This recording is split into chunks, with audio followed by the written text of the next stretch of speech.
मीरपुर ख़ासि रिपोर्ट सूमार समय जो डोरो नारो ऐं भरपासे वारनि ॻोठनि में छितनि रोलू कुतनि जो अज़ार वधी वियो। ॿारड़ा तोड़े वॾनि खे छितनि कुतनि जो ॾाण रोज़ जो मामूल बणियल। गुज़िरियल 2 महीननि दौरान 7-8 ॿारड़नि तोड़े वॾनि खे कुता ॾाड़े विधो। राति देर सां चौपाई माल खे भी कुतनि खाई मारे विधो। ख़बर मूजिबि डोरो नारो ते दड़ो राति देर सां पोरियत नज़र मोहम्मद जे घर में ॿधल चौपाई माल बकरीअ ते छितनि कुतनि हमलो करे विधो। छितनि कुतनि 3 ॿकरा खाई मारे छॾिया।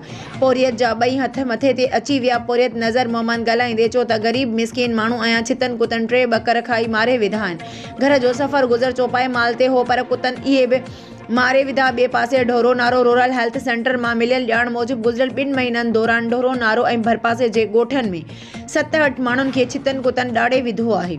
रूरल हेल्थ सेंटर मां मिलियल ॼाण मूजिबि छितनि कुतनि जे ॾाड़ियल माण्हुनि में मोहब आरेसर, ॿारड़ो, इशफाक वल्द, अयूब, दौलत वल्द, अरबू, अर्जुन वल्द, गंगूबील, तरशादी, तीरथ लोहार, रावल वल्द, हीरो मेघवाड़ समेत ॿिया शामिल आहिनि। इलाइक़े वासियुनि मुतालबो कयो त डोरो नारो ऐं भरपासे वारनि ॻोठनि में मुसलसल कुता मार मुहिम हलाए छितनि ऐं रोलू कुतनि जो ख़ात्मो आंदो वञे। हिननि वधीक चयो त डोरो नारो टाउन ऑफिसर हिकु ॾींहुं कुता मार मुहिम हलाए पोइ बंदि करे छॾे थो, तंहिं करे कुतनि जो ख़ात्मो नथो अचे। हिननि मुतालबो कयो त कुता मार मुहिम जो शुरू करे छितनि रोलू कुतनि जो ख़ात्मो कयो वञे, ॿी सूरत में एहतजाज कयो वेंदो।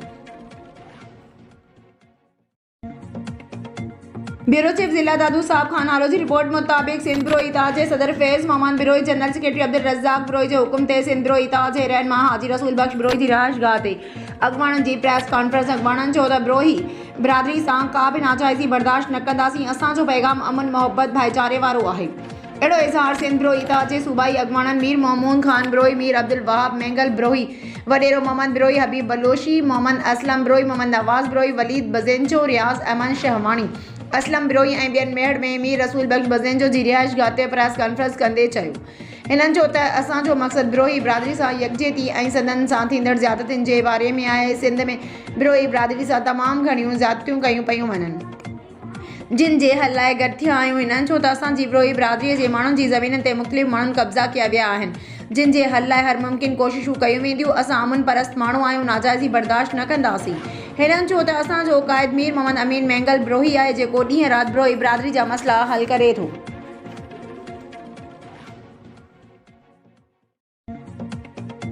रिपोर्ट रियाज़ अली मीरानी शिकारपुर। म्यूनसिपल कमेटी शिकारपुर के चेयरमैन फयाज़ महमूद शेख और सरदार मकबूल अहमद शेख खान शिकारपुर के शहरनि मुतालबो किया है सिटी शिकारपुर के विच आबादी वाले इलाके स्टोर गंज इलक सब्जी मंडी के करे उन हंध ते एक तरफ गंदगी जा हद का वधिक थी और बे तरफ इंक्रोचमेंट सबब शहरी वडे अज़ार में आहिनि, तंहिं करे उहा सब्जी मार्केट शहर का बाहर वाली सब्जी मंडी वाले प्लॉट ते कायम कई वने। वाज़े रहे त 2006 में उन वक्त जी ज़िले नाज़िम शिकारपुर मोहम्मद आरिफ खान महर शहर खां सब्जी मार्केट के बाहर मुंतकिल करण जे लाइ सखर रोड सां जुन्नो शरीफ लिंक रोड सां अहिड़ो प्लॉट ख़रीद करे सब्जी मार्केट बाहर मुंतकिल पई चाहे, पर ज़िला हुकूमत वारे दौर के खात्मे खां पोइ अहिड़ी सब्जी मार्केट बाहर मुंतकिल न थी सघी। हाणे उन प्लॉट ते माण्हुनि कब्ज़ा करे घर करे छॾिया आहिनि, जॾहिं त सब्जी मार्केट वारी उन प्लॉट ते दुकान, इमारत ऐं मस्जिद पिणु अॻवाटे तामीर कराए अलाए। प्लॉट जे ॿाहिरीं दीवार कुझु हंधनि खां टुटल आहे। शहर खां सखर रोड तोड़े जो जुनू शरीफ रस्ते सां सवारी भी आम आहे, पुलिस पिकेट भी आहे। शहरनि जे मुतालबे मूजिबि अहिड़ी सब्जी मार्केट शहर खां ॿाहिरि हिन प्लॉट ते शिफ्ट करे शहर मां गंदगी ऐं वधंदड़ इंक्रोचमेंट खे घटायो वञे।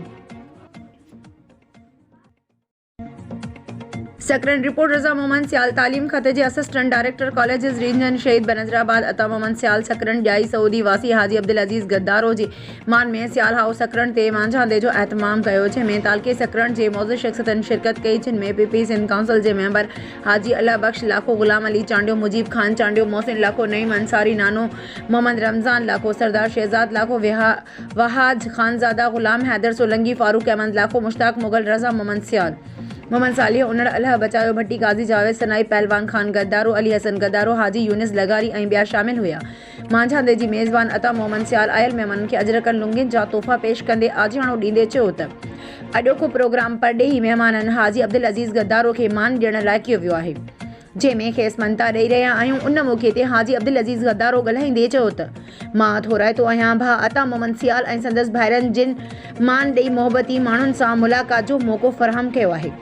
हिन चयो त सिंध महिमान नवाज़ी में पंहिंजो मट पाण आहे जॾहिं बि सिंध अचणु थींदो आहे तॾहिं महिमान नवाज़ी जूं नयूं तारीख़ूं जुड़ंदियूं आहिनि। गुज़िरियल 1 महीने खां मांझांदनि आजियाणनि ऐं दावतनि साबित कयो आहे सिंध पंहिंजी महिमान नवाज़ी वारी सदियुनि पुराणी सक़ाफ़त खे क़ाइमु रखंदी अचे। मांझांदे में सलाहुद्दीन अंसारी, राजा ख़ास खलीफ़ फ़हद अंसारी, आफ़ाक़ सुमरो, इक़बाल चांडियो, इम्तियाज़ कीरियो, सदर कीरियो, साजिद अंसारी पिणु शरीक हुआ। उन खां अॻु नियाज़ हुसैन सियाल, इमाम बख्श सियाल, फ़तह मोहम्मद सियाल, काशिफ़ रज़ा सियाल ऐं आकिब रज़ा सियाल, अवैस अता सियाल, अली सियाल आयल महिमाननि जो आदर भाॻियो। सेक्रेटरी रिपोर्ट काज़ी अली रज़ा सनाई। मनहाज अल कुरान इंटरनेशनल जे चेयरमैन डॉक्टर हसन अब्दुल हया कादरी सिंध जे मशहूर रूहानी मरकज़ दरगाह पीर ज़ाकरी सकरन ते पहुची चादर चाढ़े फातिहा ख़्वानी करे दुआ घुरी, जंहिं बाद हिन दरगाह शरीफ़ ते मनहाज अल कुरान जे इंतज़ाम हेठि हलंदड़ क्लासुनि जा 16 सेमेस्टर मुकमल थियण ते क्लासुनि जो जाइज़ो वरितो ऐं शागिर्दनि सां मुलाक़ात पिणु कई। उन मौक़े ते डॉक्टर हसन अब्दुल हया कादरी ॻाल्हाईंदे चयो त सिंध जूं दरगाहूं दर्सगाहूं बि आहिनि त इंसानियत जो अलम बरदार पिणु आहिनि। सिंध में जिते बि वञणु थियो आहे उते मोहबतूं ई मोहबतूं मिलियूं आहिनि। हिन छो त दरगाह पीर ज़ाकरी जी सजादत नशीन सैयद मोहम्मद मुनीर शाह पारां हमेशह इज़तूं ॾिनियूं वयूं आहिनि। अॼु हिते अचण जो मक़सदु 16 सेमेस्टर जी पुॼाणी ऐं शागिर्दनि सां मुलाक़ात करणु हुयो। कोशिशि कंदासीं त अॻिते बि मनहाज अल कुरान जी पढ़ाई जारी रखूं। उन खां अॻु दरगाह शरीफ़ जे सजादत नशीन सैयद मोहम्मद मुनीर शाह जी फर्ज़ंद सैयद दारा शकवा संदन दरगाह शरीफ़ पहुचण ते संदन शानदार आदरबो कयो। उन दौरान 16 सेमेस्टरनि जे मुकमल थियण बाद थियल पढ़ाई बाबति पिणु शागिर्दनि खां तासुर वरिता। उन मौक़े ते मज़हर अलवी, फैज़ सलाम, डॉक्टर अब्दुल रसूल कादरी, काज़ी जावेद सनाई, फ़कीर मोहम्मद नवाज़, ख़ास खलीफ़ गुलाम नबी मला ऐं फ़कीर ॼाम खान मक्सी पिणु मौजूद हुया। नौशर अफरोज़ रिपोर्ट ज़ुल्फ़िकार अली तगर। मिसमात अला बचाई पंहिंजे धीउ मिसमात हकीमा पुट अज़म सां गॾिजी नेशनल प्रेस क्लब पहुची दाईंदे चयो सोरो गुलाम अली ऐं मुड़ुस कैलाश लाशारी, हकीम लाशारी, हैदर अली ऐं भाई ख़ान गॾिजी मुंहिंजी धीउ मिसमात हकीमा खे रात जो ज़हर ॾिनो ऐं चयो त कंहिंखे बि न ॿुधाए न त तव्हांखे तव्हांजे पुट खे मारींदासीं। असां सरकारी अस्पताल में इलाज करायो ऐं सुभाणे सर्टिफिकेट वठी ईंदासीं। असां पुलिस वटि केस दाख़िल कयो आहे पर हिननि खे गिरफ़्तार नथा कनि। चवनि था हिननि जो बि केस दाख़िल आहे। जेकॾहिं पुलिस जवाबदार गिरफ़्तार न कयईं, असांखे इंसाफ़ न मिलियो त असीं सुभाणे सख़्तु एहतजाज कंदासीं। पुलिस हिननि जी धुर बणियल आहे। असां ग़रीब आहियूं, हू पैसे वारा आहिनि।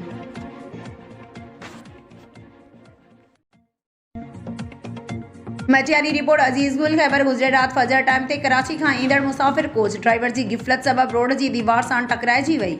जानी नुक़सान खां बची वई, जॾहिं त कोच दीवार सां टकराइजण सबबि कोच खे तमामु घणो नुक़सानु थियो, पर मुसाफ़िर मौज़ाने तौरु महफ़ूज़ रहिया ऐं कुझु मुसाफ़िर मामूली ज़ख़्मी थिया, जिन खे मटियारी जी सिविल अस्पताल में पहुचायो वियो, जिन खे मलम पट्टी खां पोइ फ़ारिग़ कयो वियो, जेके पंहिंजनि माॻनि तरफ़ रवाना थी विया।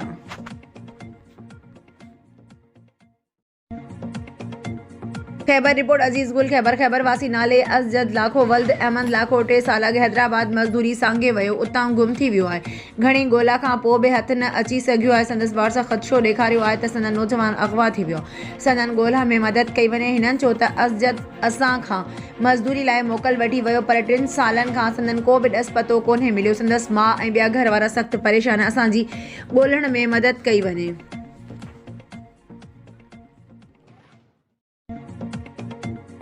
नौशर अफरोज़ रिपोर्ट ज़ुल्फ़िकार अली तगर। नौशर अफरोज़ भरिसां ॻोठ कोड़ो ख़ान लाशारी जी रहवासण मिसमात यास्मीन पंहिंजे मुड़ुसु गुलाम अली लाशारी सां गॾिजी बासरनि जे ज़ुल्मनि खां तंग थी करे नेशनल प्रेस क्लब ते पहुची मीडिया खे ॿुधायो त अज़ीज़ुल्लाह सां रिश्तेदारी थियल आहे। उनजो पुटु अज़म सां मुंहिंजी धीउ सां शादी थियल आहे। जॾहिं मुंहिंजी धीउ खे पंहिंजो सोरो मुड़ुसु एजाज़ रियाज़ कांडेरो ऐं वहीद सरगाणी बिलाज आवाज़ मथां मुसलसल तशदुद कंदा रहंदा आहिनि। असांजे मना करण तां हथियारनि जे ज़ोर ते असांजे मथां बि तशदुद कंदा आहिनि। अॼु वरी मुंहिंजी धीउ ते तशदुद करे गुम करे छॾियो आहे, जंहिंखे हिकु न्याणीअ जो औलाद आहे। जॾहिं असां नौशर अफरोज़ थाणे ते NC दाख़िल कराई आहे, पर अफ़सोस सां थो चवणो पवे त पुलिस कख बनी बीणो नाहे कयो। ग़रीब हुजण जे करे केरु ॿुधण लाइ तयारु न आहे। हू पैसे वारा आहिनि। असांजो मुतालबो आहे IG सिंध DIG शहीद बेनज़ीराबाद सेशन जज SSP नौशर अफरोज़ खे अपील था कयूं त हमलावरनि जी ख़िलाफ़ नोटिस वठी असां सां इंसाफ़ कयो वञे ऐं न्याणी खे ज़ाहिर कयो। असांजी न्याणी खे कुझु बि थियो त उन जा ज़िम्मेवार मथियां बाअसर हूंदा। ठारूशाह में औक़ाफ़ खाते पारां ठंदड़ सैयद ठारूशाह बुखारी जी दरगाह में मनपसंद ख़ानदान जी ठंदड़ हवेली में नाक़स मटीरियल जे इस्तेमाल ख़िलाफ़ सैयद बिरादरी ऐं मुरीदनि जो एहतजाज। ठेकेदार ऐं औक़ाफ़ खाते जे अमलदारनि ख़िलाफ़ नारेबाज़ी। ठारूशाह में औक़ाफ़ खाते पारां मंज़ूर कियल सैयद ठारूशाह बुखारी जो तामीर थींदड़ रोज़ो ऐं सैयदनि जी ठंदड़ हवेली में नाक़स मटीरियल ऐं मनपसंद मतोली जे नाले ते ठंदड़ हवेली ख़िलाफ़ सैयद इकबाल शाह सैयद असदुल्ला शाह वरियल मंगी अलियार जावरी जी अगवाणी में प्रेस क्लब वारो एहतजाजी मुज़ाहिरो कियो वियो जिते अगवाणनि चयो त औकाफ़ खाते पारां 8 करोड़ रुपयनि जी लागत सां ठहंदड़ दरगाह ऐं हवेली में ठेकेदार ज़ाहिद शेख दरगाह जे मतोली इम्तियाज़ शाह ऐं औकाफ़ खाते जे अमलदारनि सां भाॻी भाइवार थी नाक़स मटीरियल इस्तेमालु करे रहिया आहिनि। हिननि चयो त दरगाह जो पाण खे मतोली सॾाईंदड़ इम्तियाज़ शाह पंहिंजो घर ॾहाराए ठेकेदार खां ॿीहर सरकारी लागत सां हवेली जे नाले घर तामीर कराए रहियो आहे ऐं भरिसां सैयद इकबाल शाह जो घर खे डैमेज करे रहिया आहिनि। रिपोर्टर नसीर अबड़ो।